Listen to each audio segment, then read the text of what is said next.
Welcome to the only place where real, raw, and vulnerable conversations happen with IFBB Bikini Pros to give you an inside look at their struggles, strategies, mindset, passions, and all of life beyond the stage. This podcast is made to inspire, motivate, and remind competitors and the average gym goer that even the most extreme lifestyles and elite athletes have their ups and downs. Thank you so much for tuning in today. I'm your host, Celeste Rains-Turk, and now it's time for the Confessions of a Bikini Pro podcast.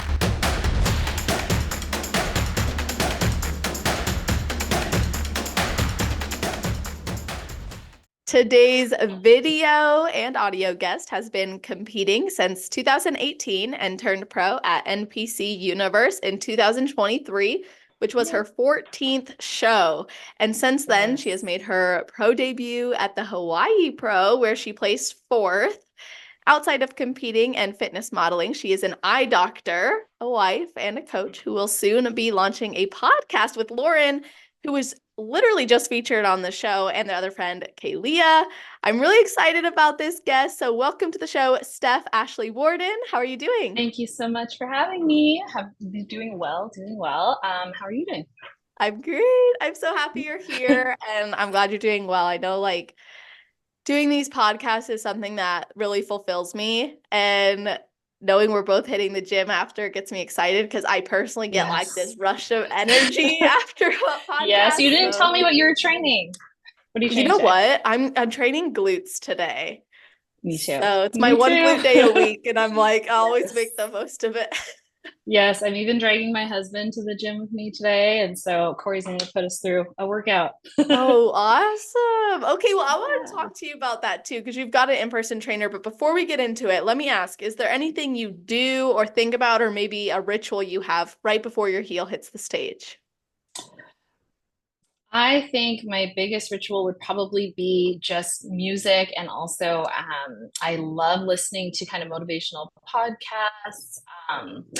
I really kind of stay to myself minutes before, really practicing posing, going through the rounds, just imagining myself on stage. Visualization is huge for me. I love that. I think it's great that you can separate yourself, do what you need to do, and visualize yourself crushing it up there. You have such great presence. You have such a great routine too. It's been really awesome to see a lot of, you look super poised and you flow. We share a posing coach.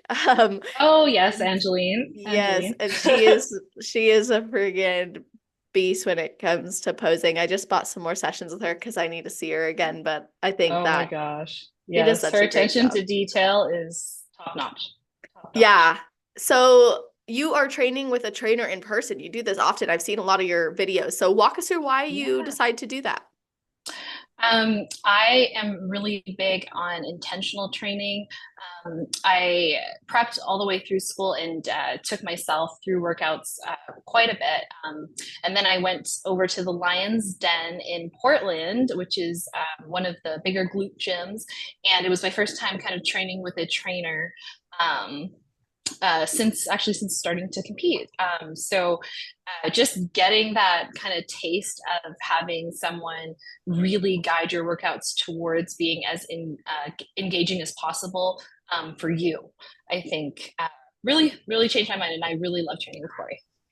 Yeah, I've seen some of your guys' videos. He keeps you really locked in, and I think that's valuable. There's a level I think we can all push ourselves to and continue to push that limit, but sometimes you get with a trainer or you're training with a buddy or someone's pushing you just a little bit further, or they add that weight you wouldn't have added. And that's you use the word intentional. What does intentional training look like compared to maybe less intentional? I would say when you're training more intentionally, you're really feeling the mind muscle connection. You're not necessarily doing a ton of exercises, but you're specifically choosing exercises and actually even putting it in a very specific order to maximize, your training time. And for me, like time under tension is huge when I'm intentional training. So I think that if I compared it to kind of the full body workouts or, some of the workouts I used to do before training with a trainer, and kind of taking that intention part a little bit more seriously, I guess. Yeah, So that makes sense. I feel like yeah. you've had so much growth since when you started to now that it's clear it's made an impact on your physique. Even so much so that in your most recent show, you were told to bring down the density of your shoulders. So, Yes. how has your maybe feedback evolved and then your training and nutrition evolved to meet that feedback? Um, I would say that, I guess if I just focused on my most recent feedback with the pro debut, to kind of tone down my shoulders, I haven't trained specifically front and lateral delts since Hawaii. I've done, a ton of rear delts, but it's completely cut down a little bit of my training. I guess I have one more rest day, one more active rest day, I guess, a week, which is great. We love following feedback, but also we're athletes and that's not always fun. Mm-hmm. um, but in terms of nutrition, I don't think a ton has changed there. I think that when I start working with Angeline a little bit more regularly than I am right now, we'll also kind of take a look at my posing, and perhaps that could make a difference as well. Well, actually, I know it'll make a difference. Yeah, definitely. I think that's a really great point too, is you got to be able to not just tweak the training and the nutrition, but also the posing. And it can, that's Yes. why some people like myself who need to make their shoulders look bigger will do certain things comparatively to someone like yourself who's trying to make it look smaller. Now, Mhm. I think posing is a very interesting subject, and something you have talked about is you needing to practice your core control on stage and this being a point of focus for you. How have you done that? Because this is a common issue for many competitors. So how have you Yes. focused on core control? Maybe what are some of those cues you give yourself or even your clients? I would say that for core control, I think that the frequency at which you practice is really key. And then also the amount of duress you're under, meaning that I try not to do my vacuums, right before bed or first thing in the morning, when I'm calm, or, my stomach is empty, things like that. I try to do it, in between sets, when my heart rate is really really high. There's tons of people in the gym. I try to kind of hold my front pose. When I'm doing cardio, and I'm walking, I try to hold my vacuum and kind of have that same stage posture. That's really key. It's been something that's been evolving, and I've been really really working on, because when you're on stage and you're under so much stress, um, sometimes with the lights and everything like that, it's easy to forget. And it's one thing that's really key to keeping that really nice S curve and balance that we all go for. Absolutely. You can Yeah. tell when someone kind of lets go of that control of their core, especially in those Mhm. transition poses, and it can make a difference in your physique. And, if judges are scanning you even on the side of the stage and you haven't conditioned yourself enough with endurance of maintaining core control, they're gonna notice that, and it's just gonna kind of be a mental note for them. So, I love your advice to actually practice it in those more intense situations versus just Exactly. when it's easy to control it. Yeah. Exactly. Exactly. How else has your training and nutrition, or maybe even just approach to prep and improvement seasons evolved over the years? Because you've been with a few different coaches, you've really kind of determined when is the best time to leave a coach, when to pursue the next decision, and we'll get into that. But how has your approach evolved over the years? Approach to kind of finding a coach, or More so approach. to like prepping and improvement Okay. seasons. I guess in 2018 I was in undergrad when I first started, and then I prepped through grad school, and like you said, now prepping with a career. So I guess during school I didn't have as many funds, and Yeah. so that was a huge determinant. Um, so I think in terms of prep, I was a little bit more on the low cost side. I ate a lot of tilapia and egg whites and things that were kind of lower priced, I guess. Whereas now, in terms of my preferences, I love bison, I love halibut, so things that are not necessarily Be on that the doctor level cheapest. diet now. Yeah, that's right.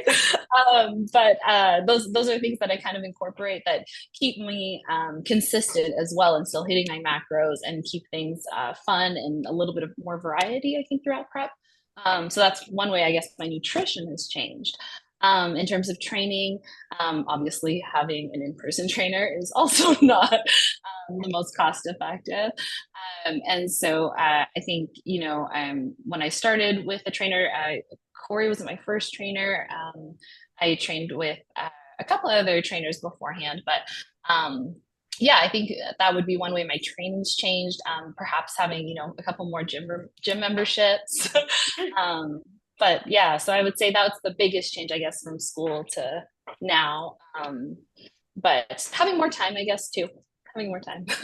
Definitely. It makes a difference when you're not going into the gym feeling like I gotta be done at this time because I have to be back at Exactly. this, or Yeah. having to force yourself to wake up super early because you're sacrificing sleep during school at least I was sacrificing sleep quite a bit during school. Yes. Oh my goodness. I remember once I was on the Stairmaster and I had like my little slides in front of me and I'm just kind of studying and just Yeah. repeating it back to myself as I'm doing cardio. Literally, sometimes that's all you can do. Like, and I was Yeah. trying to get, when I was trying to get my national certification as a counselor, it was actually, they had provided an early track to that. Well, you could do Mhm. it during your master's degree, right at the end Oh, before graduation. If you prove that you already had what you needed to graduate, you could test yeah. early. So I did. And that was really hard to be doing The that stress. while, yeah, and you Oh know my how it gosh. is. Like, you Yes, discharge the stress. clients, you're trying to go through this process, manage all your hours so you can meet your, and then Hmm. studying. But I actually learned so much, I feel like, through cardio studies because it kept Yes. me engaged. Yes. And there's nothing else to focus on. It's just, right? You don't want to focus on the fact that you're dying. Yeah, exactly. Well, you said you were doing Stairmaster, and that's something else that you've made mention has changed. So why did you stop doing Stairmaster? And I think it was in your most recent prep, right? Yes. Yeah. So when I was training for Universe and won my pro card, I was still incorporating stairs quite a bit. But when I switched to Team Hughley, Shane really made a point of teaching me that walking and doing, I guess, not even just walking, doing more list movements instead of the hit movements really helps in terms of your expenditure. So he was saying that with list movements, you have a lower expenditure. You do have to do it for longer, obviously, to burn the same amount. But it does keep kind of your that ratio between how much you're eating and how much you're putting in to how much you are giving out in terms of energy expenditure. Definitely. That's such a big change. I think a lot of athletes, when they make it, they realize how much better their recovery is too. Yes, yes, that's a huge one. I'm so glad you brought that up because, yeah, on your knees and just, overall, just in terms of recovery, it's insane. And then you have that much more energy to put into your training, right? Yes, that right there, I think when I used to do hit workouts, like, I didn't realize how much it was taking away from what I needed to be doing, which was like putting my all into the actual workout moves that matter, Yes, not like yes, jump roping between sets and doing that kind of yeah. stuff. Oh my gosh, I feel like we've all done the same. We've all Yeah. done the same, right? All the same mistakes. Yeah, for real. I'm glad though, because then I think there's listeners who probably are doing those types of things now and they think like that's the best way. And maybe it is for them. Maybe it is, or maybe Hmm. that's part of it for right now. But I've definitely learned so much over my journey through competing of what I Yes. wish I could have done differently. Yes. Yes. And then it's kind of, I know I got a little bit of a joy from it too, because I feel like it's what keeps me going too, is just that constant want to improve, right? That constant want to improve. Has that influenced your decision in who you work with as your coach? I would say so. I would say so that it's always been each time it's always been a personal decision for that time in my life. It's never been, you know, anything personal with a coach. What's really nice is that when I placed fourth at my pro debut, one of my past coaches actually texted me to say what a great job I did and, you know, how happy he was for me. So I think it's really key that it is never personal, right? And it's just a decision that you're making for yourself to constantly improve. Absolutely. Yeah, that's so true. How do you know when it's time to switch coaches, or maybe what are some of those key factors you'd be considering when doing that? Well, I've never switched coaches during a prep. So, for me at least, I know some people have, and I just have never experienced that. But for me, when I finish a prep, I kind of evaluate how that prep went, you know, things that I can improve on as an athlete, things that I think my coach could improve on. I actually ask my coaches, you know, what things I could improve on for my next prep. I try to make sure that they're as candid with me as possible because it only makes you improve, right? Um, so I think I kind of, you know, just evaluate how that prep went to kind of just take stock, I guess. And then I kind of think about where I want to go next prep, and then whether, you know, our partnership and how we worked together would be helpful moving forward. That's a good point too. So now, what have been some of the pros and cons of switching coaches over the years? Um, let's start with the positives. Yeah. So the pros have been that I have learned so much because, you know, I have had, you know, so many different opinions, so many different strategies, so many different, I guess, ways of approaching prep and training. So I think I've learned a lot. That's a huge pro. I also think that I've gotten very confident in listening to my gut. So that's really been a pro as well, and listening to my body, I guess, as well. Listening to my body and how that prep really went, right? Mentally too, is huge. In terms of cons, I would say, you know, relearning, having someone learn your body again, you know, learn the things you like, the things you don't like in terms of nutrition. One weird one for me is I do not like avocado. So I've never had avocado on a planet. I know that that's pretty instrumental in most people's in terms of fat. So you know, just learning someone new, learning a new peak strategy, then learning your body, I think would be one of the cons. But you know, Those are great points. yeah. I think when you make that type of decision, that's why it has to be so well thought out too. Because Hmm. otherwise, you run the risk of maybe not learning the lessons because you haven't taken the time to process it or maybe apply it. So, what are some of those lessons you've taken from the coaches you've worked with, and how have you applied them? I would say that I don't know if they're necessarily lessons that the coaches have taught me, but more, I guess I approach prep as more of a partnership between the coach and the athlete. Um, and so I think we kind of learn from each other. One thing I guess with Shane is that I learned, you know, that what I was saying with hit and list. So that's been huge. And I saw the results, you Yeah. know, after my showing. So I think it's just kind of evolved with time. I don't even know if I could go back in time and say, you know, this coach taught me this and this coach taught me this. Um, but they've all, you know, positively impacted my journey as an athlete for sure. Peace with food without sacrificing your goals as a competitor because you deserve to have successful preps, productive improvement seasons, and peace of mind year round. I decided to create a free 8-day food relationship coaching series a few years back that over 800 over 800 people have gone through. Because when your head is cluttered with thoughts of food, eating, guilt, you have a lot less energy to invest into the goals that you truly care about. So, this free program was designed to help athletes like yourself develop a healthy relationship with food so you can have your most fulfilling and effective preps, improvement seasons, and lifestyle phases as well. This is an 8-day series that has a video every single day, a full workbook to guide you through every single video, and you can respond to the emails with the work you did and receive direct support and guidance from me personally, which is, of course, something I love to provide to the community. So you're not only going to discover your ideal relationship with food, but you'll also identify detrimental thought and behavior patterns. You'll overcome guilt and shame, so every decision can be made with intention and pride. We will use expectations and reinforcements to seamlessly manipulate your behavior around food to be more positive and aligned with that ideal relationship with food. We'll figure out why you're really craving what you are when you're sleep deep in another jar of peanut butter, or justifying that next cookie, or continuously eating endless bags of rice cakes, whatever it is for you.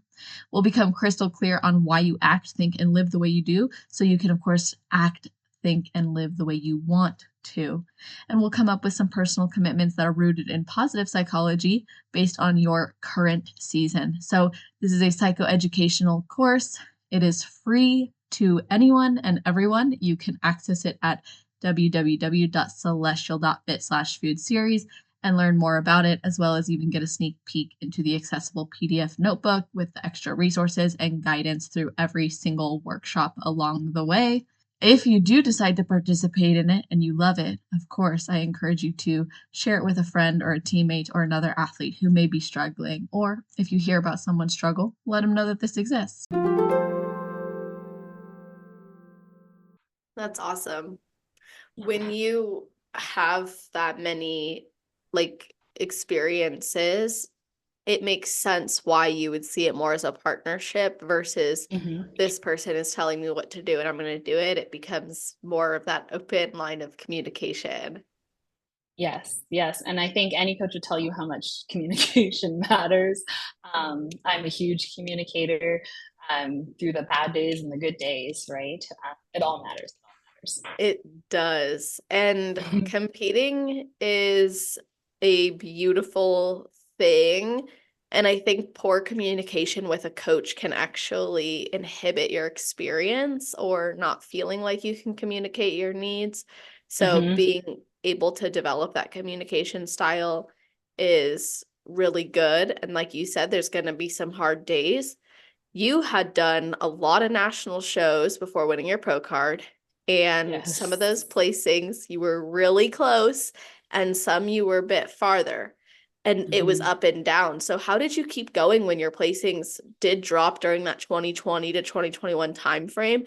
And what happened in 2022 that supported your 2023 season? Well, I think 2020 was a hard year for everyone. So I think a lot of it had to do with the restrictions and just flying, and it was a lot of stress, I guess, a lot of stress. I just really loved competing. I think I was with Adam in 2021.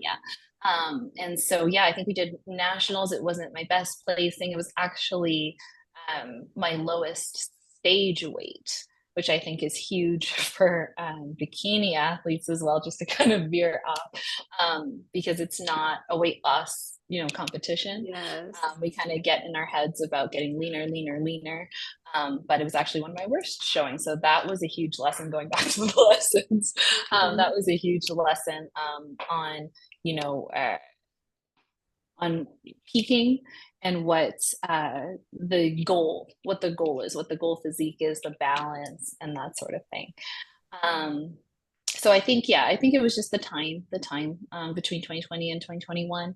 And then when I came back after a year of improvement, I was settled. I had my job, everything, we'd moved, everything was just kind of stable. And so I think that really helped me to kind of focus on prep and bring my best. So did you take all of 20 or most of 2022 off before starting your prep? Yes, most of 2022. I started prep actually a little bit earlier than normal, because I had kind of taken improvement season a little bit too far, and have just kind of gotten a little bit too comfortable. And so I started a little earlier just to give myself the time, without the stress, and make sure I did it in the healthiest way possible. So I started prep, I think it was September, October around. And then, yeah, and then I did the Arnold in 23, beginning of 23. Yeah, let's talk about improvement season, because me and you share a similar mentality on the goal is not to stay lean year round. No, And you need that not at all. extra time to not just grow, but to be comfortable in your skin in all seasons. So how have you created that mentality of comfort even in your improvement season, as opposed to maybe the version of you that was like, I need to be leaner or get as tight as possible? Mhm. I think definitely taking inventory of what's important to me during that season.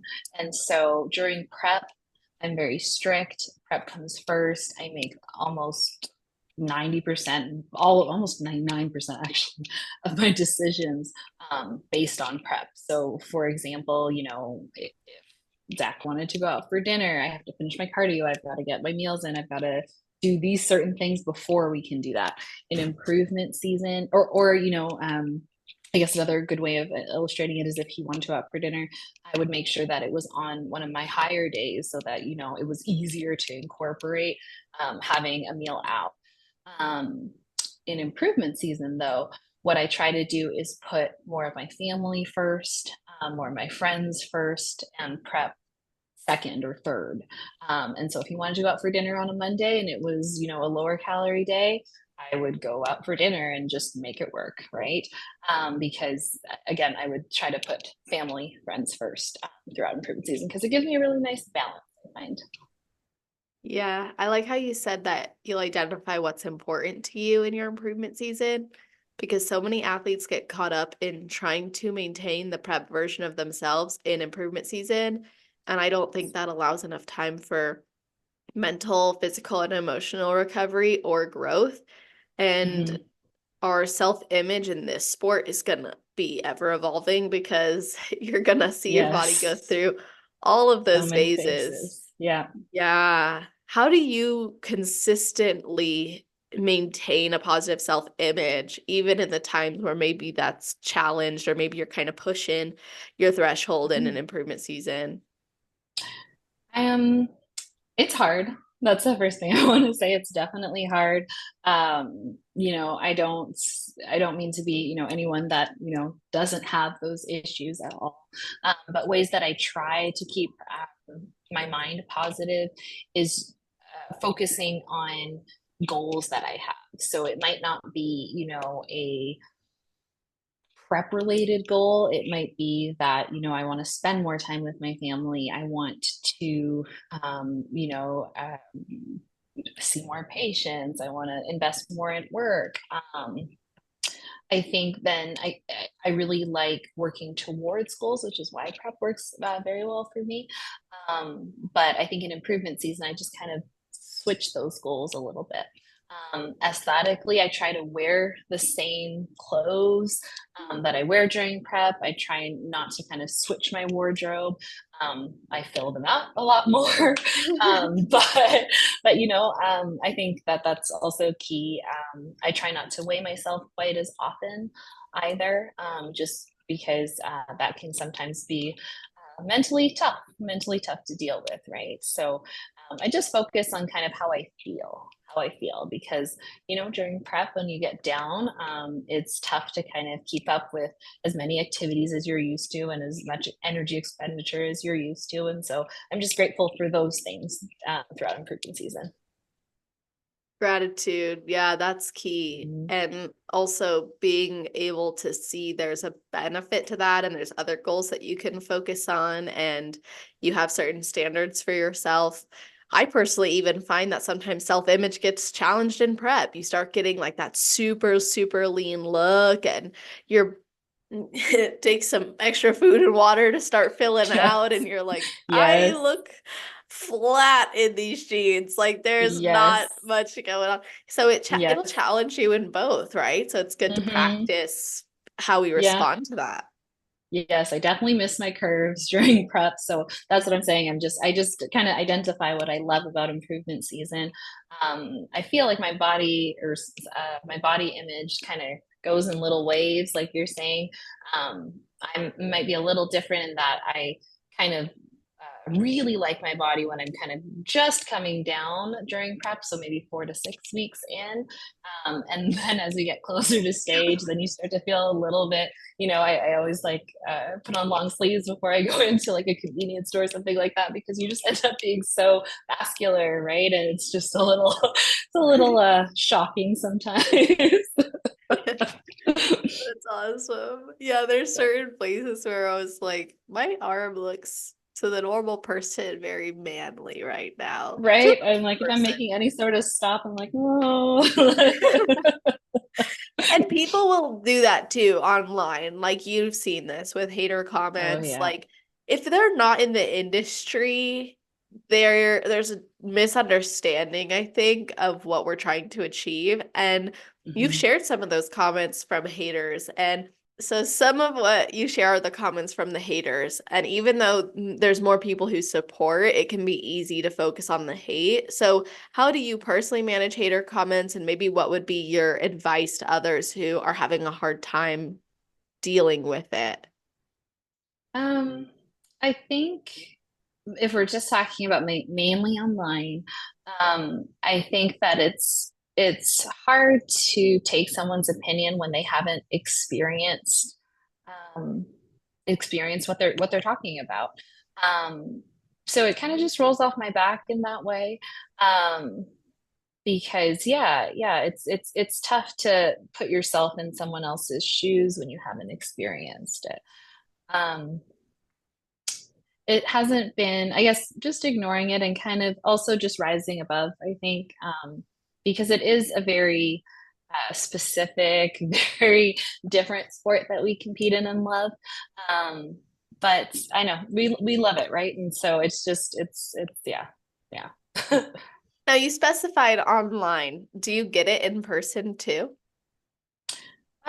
I would say that it's not so much from people in the community, and I wouldn't call it as much of haters, but it's tough for, coworkers and people that aren't like your immediate circle to understand. And so sometimes, little things can sting a little bit more, I guess. Why are you eating the same thing every day? I could never do that. It just kind of goes on and on. So sometimes, you're uh, you're at work and you're just like, I just want to eat my meal in peace. Seriously. But there's always the comments. So just kind of just rising above and just kind of understanding where they're coming from. It is a very extreme sport, but we love it. That's so true. How does your family and your husband support you or not support you? My husband is very, very supportive. He always, goes to the gym with me if I'm not really feeling it, or, I'm not really feeling that last bit of cardio. And he's always, always there to kind of support and even go with me. I love when he does that. It's great. Usually closer to the end of, I'm like, oh, can you come with me? But he's always been very, very supportive. He's always coming to all of my shows. I don't think he's missed. I think he's made maybe one or two, maybe one or two. And that But was no, weather he's related, been, I think, right? yes, that was weather related. His whole flight got turned around. He was not the happiest. Um, but yeah, he's always been amazing. My family came out to Hawaii, and that was great to have them there for my pro debut, because they hadn't seen me compete for 3 to 4 years. So it was super special for me. Wow, that's super Yeah. cool. And you did so well at your pro debut. Thank you so much. You're welcome. Placing fourth, that was huge and among some heavy hitters. So what was that like for you to go and make your pro debut? It was an amazing experience, amazing experience. Obviously, the weather was amazing. Hawaii was incredible to be in November, especially when it's cold. But yeah, no, it was an incredible, incredible experience. My family being there really added to it. It was my first show with Shane. We did extremely well together. I'm so excited for this year.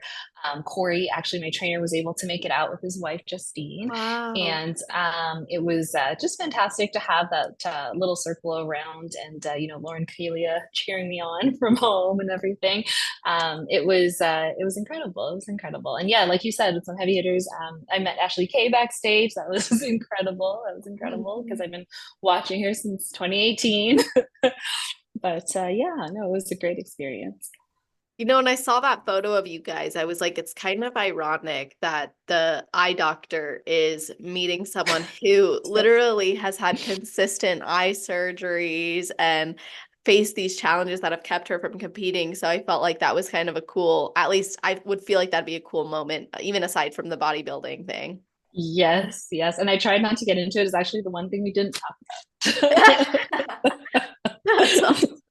Right. Yeah, Right. I can see that though, because it's like that's your profession. And Mhm. I just imagine when I saw that, I was like, wait. And I was like, oh no, it's not that kind of post. So I Yeah. just thought that was super cool. And obviously, like having support from people is really, I mean, it's hard to even put it into words when you have it. It feels so amazing. Yeah. And you mentioned Lauren and Kaylia, so let's talk about them because you guys are going to be starting a podcast soon, I've been told. So Yes, yes. We haven't officially announced it yet, but we're working on it. We really want it to be very, very relatable and just kind of share our experiences throughout prep. Because currently, the three of us have three different coaches and kind of three different approaches. And so we often get together and kind of chat about bikini and prep and how things are going. And so we thought, it would be really helpful to kind of share it. So we're super excited. We're going to call it Bikini Besties. And I'm hoping that a lot of you tune in. That's awesome. Yeah, let me know when that goes live. I'd love to tune in myself. I think that's gonna be so cool. We just had Lauren on, and so now people have already had a taste for at least two of you. Yes, she's amazing. Cool. Yeah, I just looked at Kaylia's page, and it looks like she's gunning for her pro card, or it appears to be that way this year. Yes. We keep telling her it's when we're getting it this year. So we're super excited for her. That's awesome. Yes. So bodybuilding has clearly made a positive impact on your life, but what even brought you to it?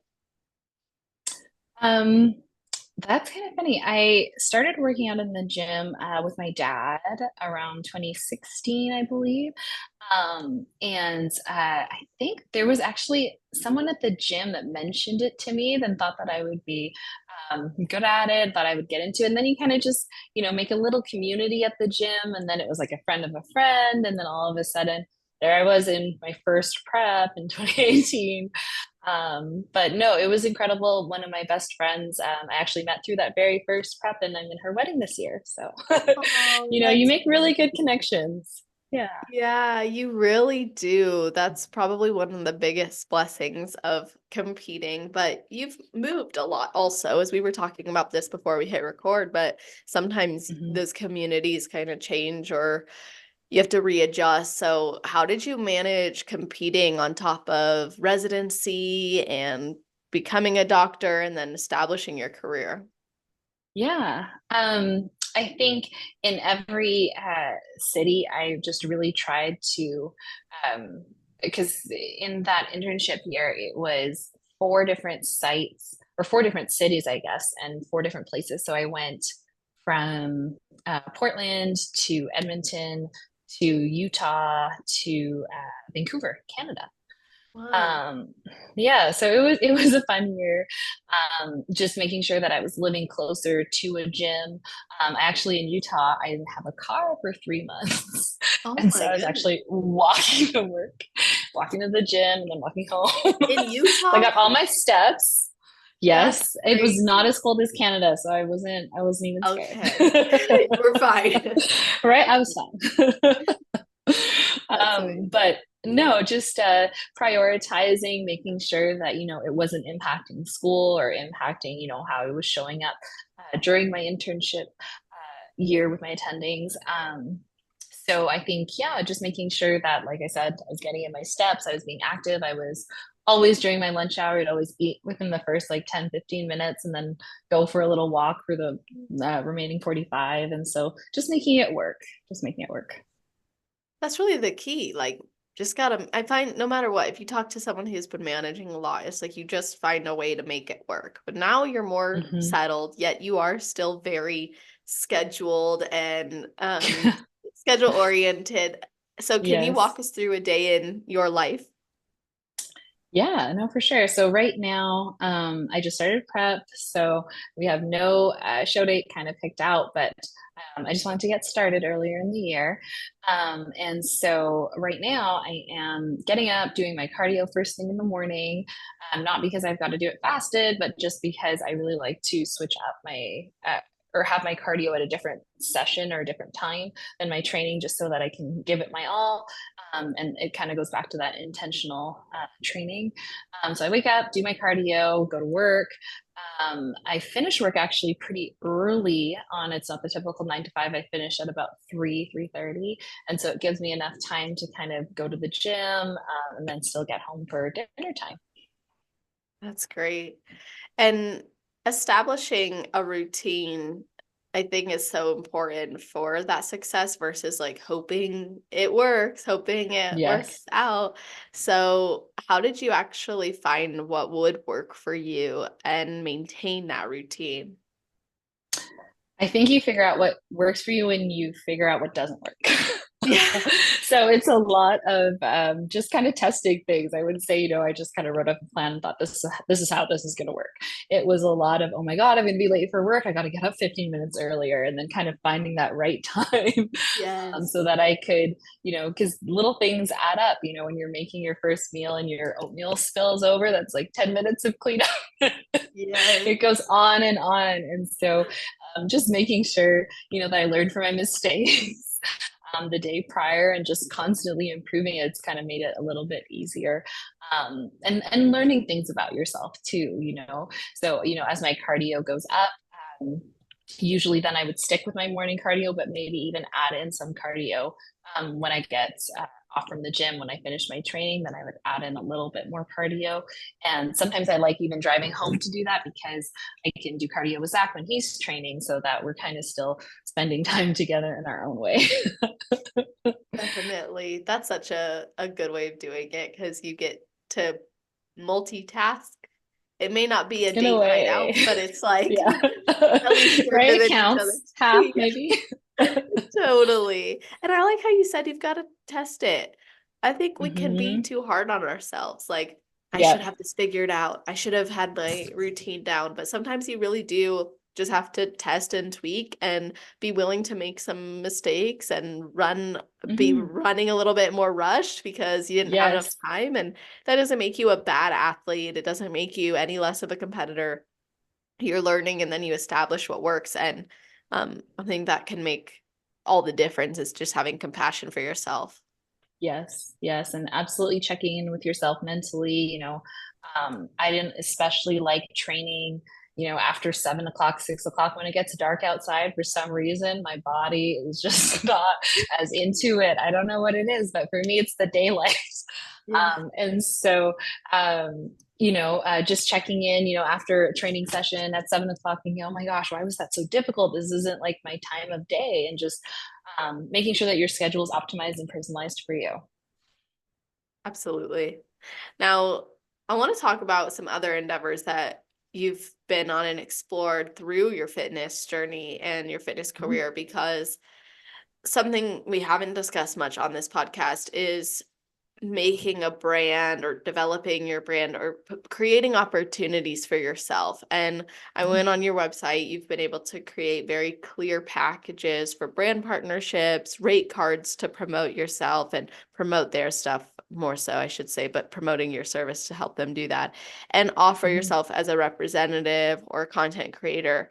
And I think a lot of people expect opportunities to come to them or expect to just like kind of figure it out as they go, or maybe they take opportunities that just the first thing they get offered because they don't know what to do or how to say or how to Mhm. identify if it's a good opportunity or maybe not one that represents them well. So, can you talk to us more about why you do this and how it's actually supported you outside of your career as an eye doctor and maybe how it's supported you within your career of competing? Yeah, no, absolutely. I think that you're right. I think that, and I definitely myself originally thought, I'll get my pro card and then all these sponsorships will just rain down upon me. But no, it doesn't really work like that. You really have to be active, and also just making sure that you are affiliate or associating yourself with brands that you share common goals or common visions, I think has been really key. um, Sometimes it's actually kind of cool when I get to mix the two a little bit. And, I do some meal prep companies, and Zach really benefits. He loves that. He loves when it's a meal prep company. He's like, I will try everything and anything. But I've also done a ton of content for Infinity Scrubs. And so they usually will send me products and things like that that I actually use for work. And so it kind of comes full circle. And I just love promoting, overall health and balance throughout, and making sure that you are feeling your best, right? So I really like working with them.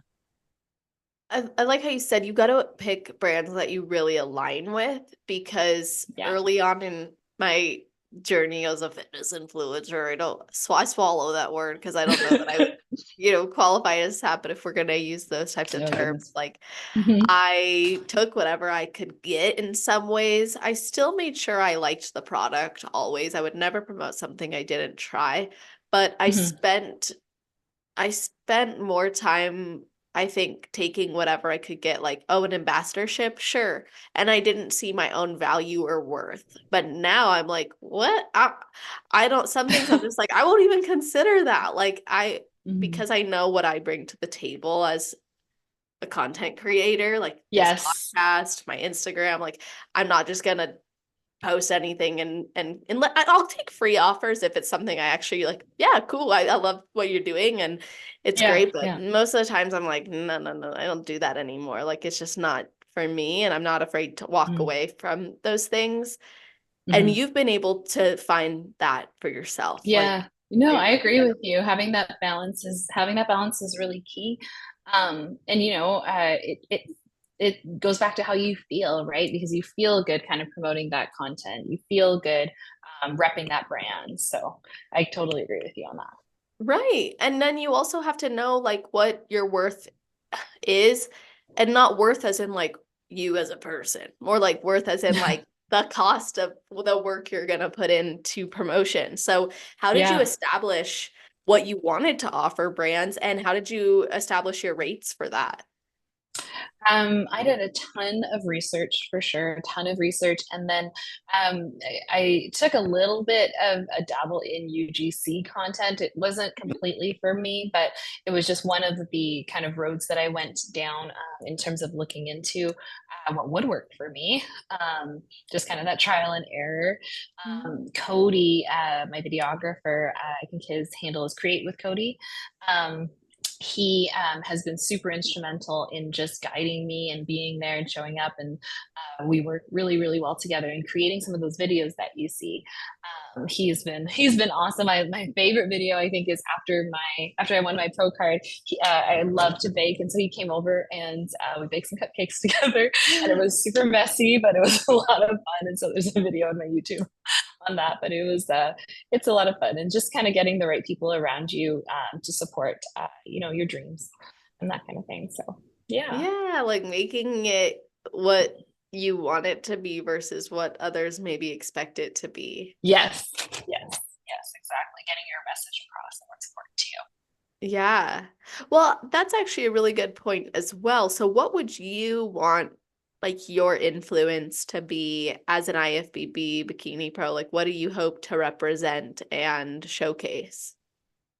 It's a tough one.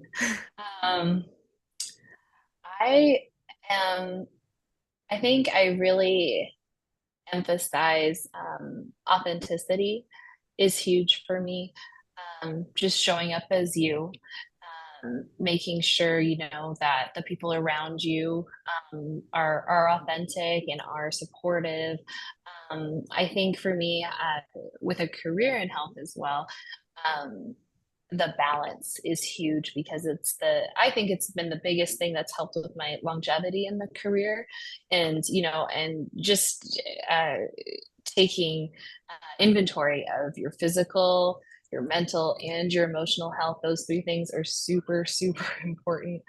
Um, and sometimes, you might have to pull back on one in order to give to the other. And so, checking in with yourself is huge, I think. So that's been really big for me. So I try really hard. I think one big thing that a lot of my followers usually message me about is showing my physique during improvement season. And I try to do that just as much as I do during prep. I had a very close friend go through an eating disorder that I was kind of a front row seat for. And so when, I get a lot leaner, I try to not, put it on a pedestal in a way, because I love my body across the board. Right. So I try to promote it that way. And then it leads to a little bit more positive body image, I think, for me at least. No doubt about that. Like if you put your body in any season on a pedestal, like for how it looks, then absolutely it'll create like some sort of bias towards it. So I love how you communicated that, how it's helped you to be more mindful and you embrace your body in all the seasons. And I think the key to that is also because you love the process of this sport, that regardless of how your body is looking, it's like, well, you're still doing the thing that needs to be done. Exactly. You're still aligned with your goals and yourself. That's the main thing, because everyone will have an opinion, right? We were just talking about everyone will have an opinion. Right.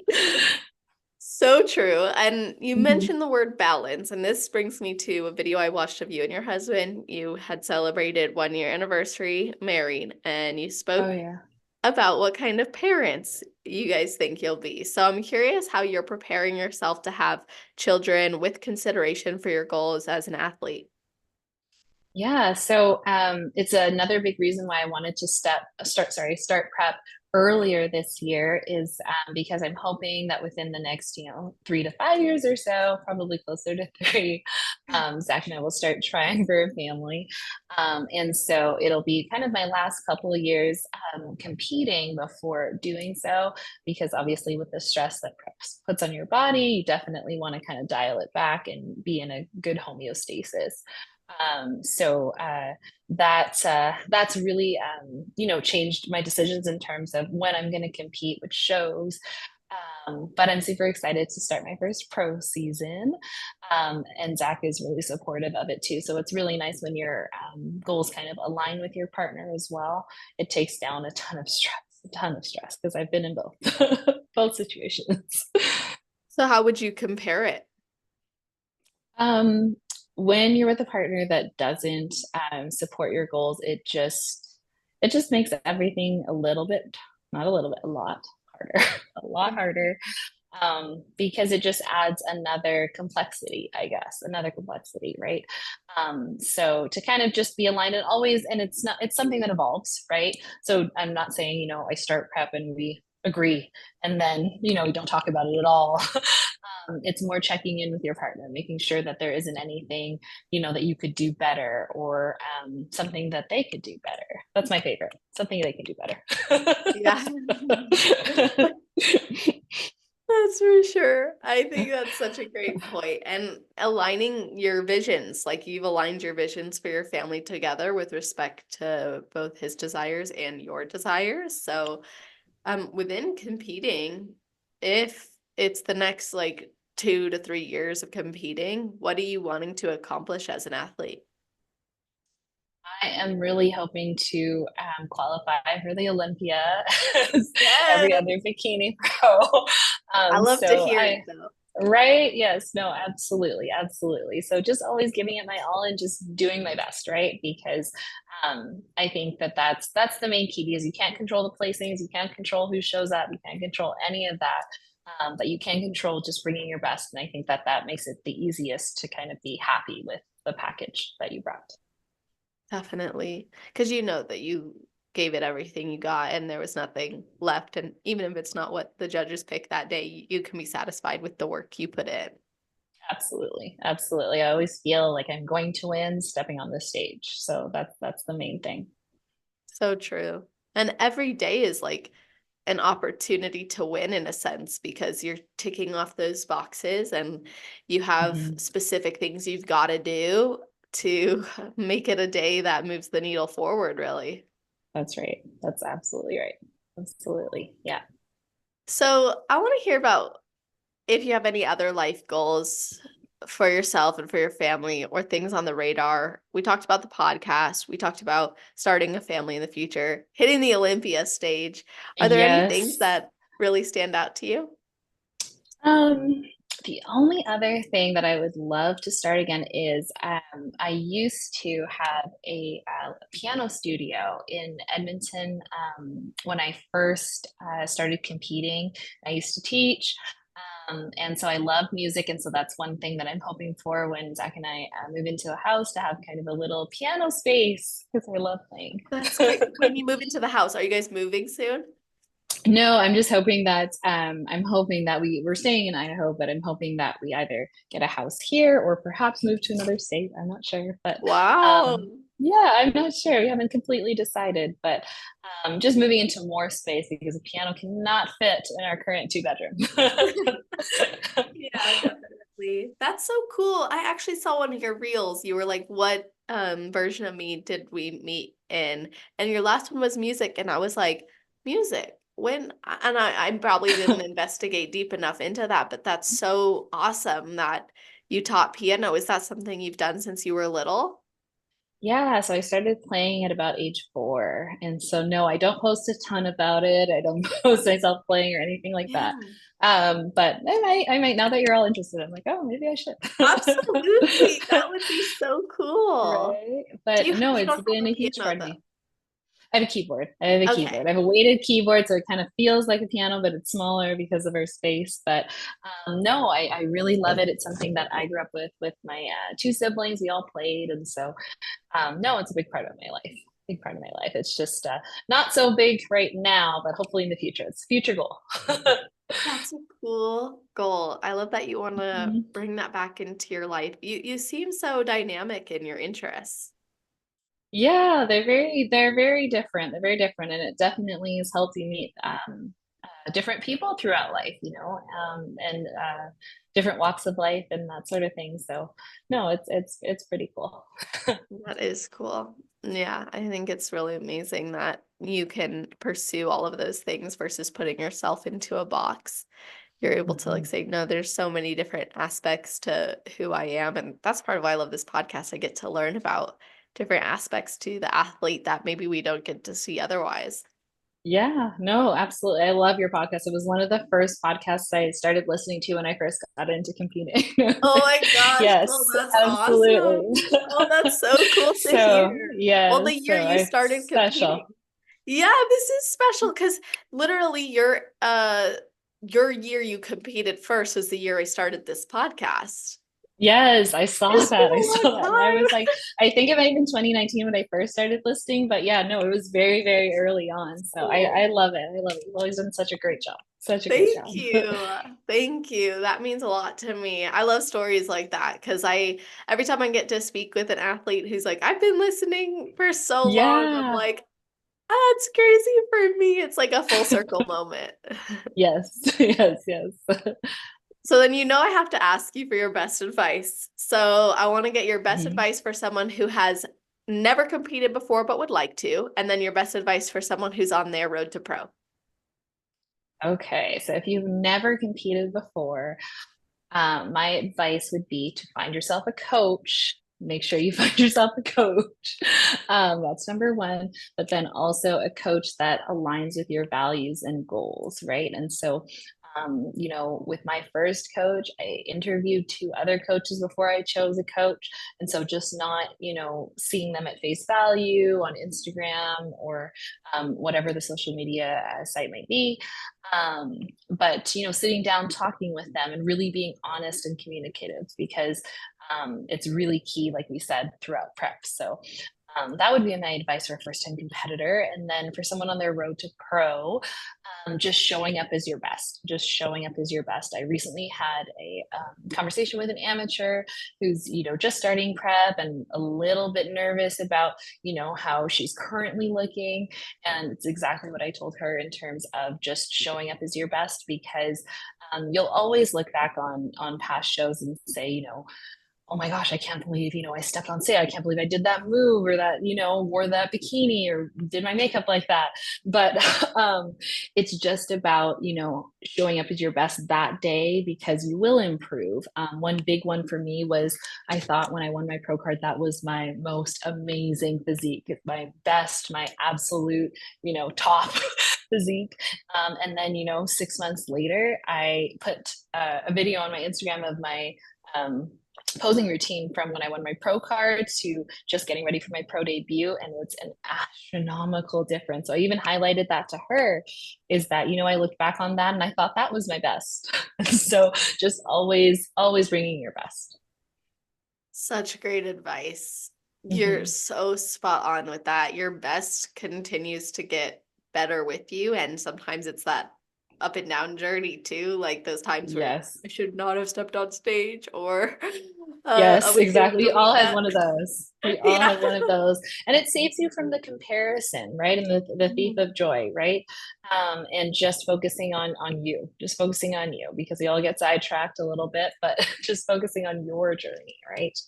Yeah, such a good, I feel like that reminder is, it will never get old, because in this sport where you're being compared, to make sure you're not being the one who's doing the comparing in a negative way is really important. Agreed. So how can people follow your journey, connect with you, watch this prep? I mean, I know you've got tons of socials, so feel free to mention them here, and even reach out to work with you. Oh, absolutely. So my email is stephashley.fitness@gmail.com. And then all of my social handles are at steph.ashley with 2 L's. And so I'm going to try to post a lot more on YouTube. I just started my YouTube channel last year.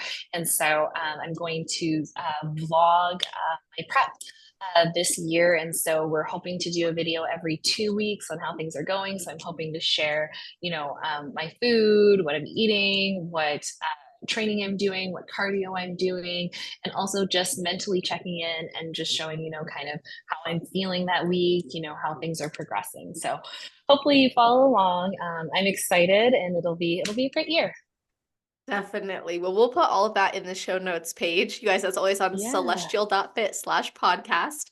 If you're listening right away, it'll be at the top of that page. If you're listening in the future, scroll down to the category section and you'll be able to find all of those links there, but not just the links. Keep in mind, we also do a full episode summary. We do a bulleted list of all the topics we covered, and there will be episode timestamps so you can go back and listen to your favorite part and also share it with your teammates, your friends, your family. That means so much, not just to us, but also to others. I think when you can tell them, you know, why I thought about you when I heard this, and that's super cool. So definitely tag us as you listen, and I hope you enjoyed listening. Just a reminder, a lot of these are on YouTube now. We're doing video podcasts every week, pretty much for almost like a year now, which has been so cool. I love the video, because you get to see the facial expressions and everything, right? It gives you it's a different vibe. I was so against it too for a while. Like my assistant Laura was like, "You got to start doing it." And I was like, but podcasts are for listening.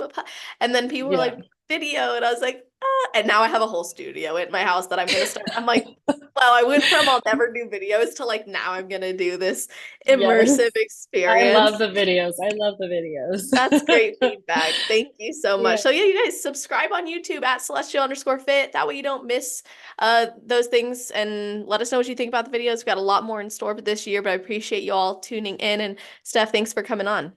Yes, thank you for having me, Celeste. Of course. Hope you all have an amazing rest of your day, night, or morning, wherever you are in the world while you're listening to this episode. Just make it awesome.